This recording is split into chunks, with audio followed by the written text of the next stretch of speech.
Hey LinkedIn, every morning we typically have a little sales meeting, and in that meeting this morning we were talking about, just in B2B, this is really anybody in sales, but in B2B, one thing to remember is that the first sale to make is yourself, and the second sale is to sell the customer, but it's extremely hard to sell if you're not sold, right? And when you think about the things that you love, whether it's a car that you bought, a pen, or a suit, a shirt, whatever it is, like just think about a product that you love, or something that, a thing or anything that you love doing. It could be running. For me, I run.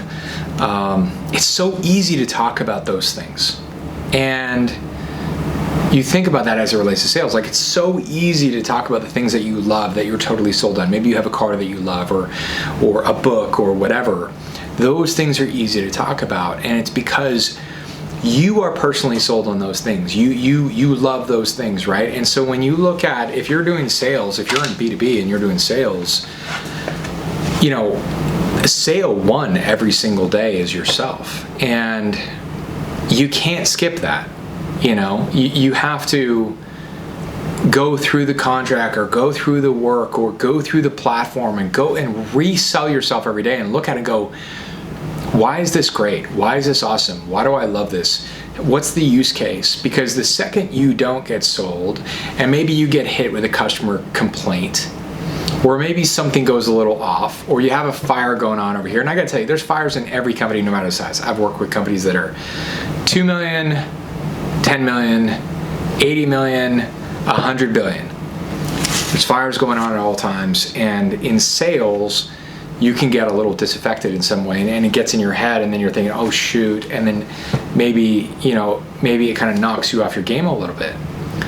And you got to watch out for that, because you want to resell yourself on it all the time. And look, even if you do have a customer flap, that's an opportunity to go in and actually fix it and re-win the customer over. Like, go handle it, service the customer. It's not the end of the world. Take care of it, get them winning, get it going again, and then everything's great, right? So, and that's it. I mean, the only time it's a problem is if you walk away on your customer, right? But you can always go in and fix it. So go and fix it, set a precedent, and make it right, making sure that you deliver stellar customer experience, and then go and keep yourself sold on the product. And you got to go and look at the product and find out, what do you love about it? Why do you love it, right? Whatever you're selling, product, service, whatever it is, sell yourself first, and then you can attack your day and sell the customer.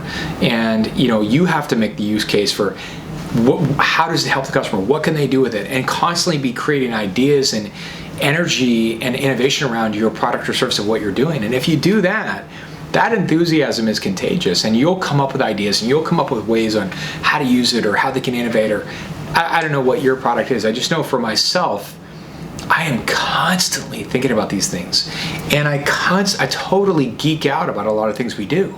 When we do a creative asset, or we do a high-end 3D piece, or we do a strategy. We're doing this one thing right now with a customer, which I can't necessarily mention, but I love it. I'm in love with it. I think it looks fantastic. It's unbelievable, and I was looking at the pieces, and I really get behind it. I'm like, man, this is so cool to bring this to life, and so for me, it's like I am sold on what we do, and it makes it way easier to sell, because it's not a con. I'm not trying to pitch people. I'm not trying to, do a tactic. It's like, it's very authentic. I really believe in what we do, and so that's a key thing. You have to be sold, right? And your day should start with selling yourself, and then you tackle your job of like what you need to do to take it to market, to take it to your customer, and bring that energy, bring those ideas. But you're not going to be very effective unless you yourself are sold.